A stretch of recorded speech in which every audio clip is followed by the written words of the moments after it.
अगर तुम यह चाहते हो कि तुम्हारा शरीर स्वस्थ हो तो केवल सोचने से कुछ नहीं होगा। तुम्हें रोज व्यायाम करना होगा, सही भोजन करना होगा, आलस्य छोड़ना होगा। यही अनुशासन है। अगर तुम यह चाहते हो कि तुम्हारा जीवन ज्ञान से भरा हो तो केवल यह चाहना कि काश मैं बुद्धिमान बनूं बेकार है। तुम्हें किताबें पढ़नी होंगी, ध्यान करना होगा, अपने भीतर प्रश्नों को गहराई से देखना होगा। यही अनुशासन है। याद रखना, चाहत बीज है और अनुशासन उसका पानी। बीज कितना भी महान क्यों न हो, अगर उसे पानी न मिले तो वह सूख जाएगा। ठीक वैसे ही तुम्हारी चाहतें बिना अनुशासन के मर जाती हैं। आज दुनिया में लाखों लोग सपने देखते हैं, लेकिन केवल वही लोग सफल होते हैं जिनके पास अनुशासन है, क्योंकि सपनों को हकीकत तक पहुंचाने का काम केवल अनुशासन ही करता है। और अनुशासन कोई कैद नहीं है, अनुशासन तो आजादी है। आजादी इस बात की कि तुम अपने ही आलस्य, अपनी ही कमजोरियों और अपने ही डर से मुक्त हो जाओ। देखो, एक नदी जब तक बह रही है वह जीवन देती है, लेकिन वही नदी अगर बिखर जाए, फैल जाए तो केवल कीचड़ बन जाती है।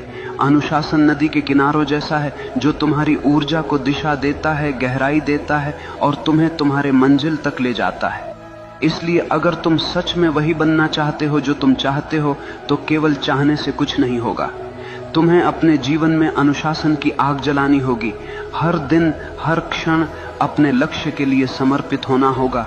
और जब चाहत और अनुशासन मिलते हैं तो चमत्कार होता है। तब मनुष्य वही बनता है जो वह चाहता है।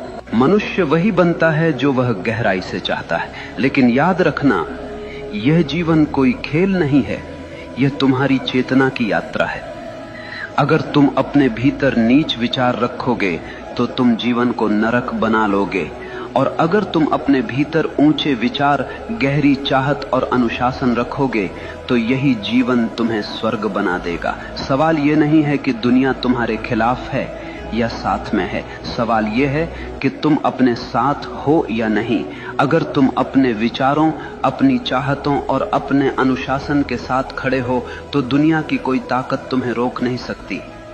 याद रखना, भाग्य बाहर से नहीं आता, भाग्य तुम्हारे भीतर से जन्म लेता है। जैसे तुम सोचते हो, जैसे तुम चाहते हो, जैसे तुम जीते हो, वही तुम्हारा भविष्य बनता है।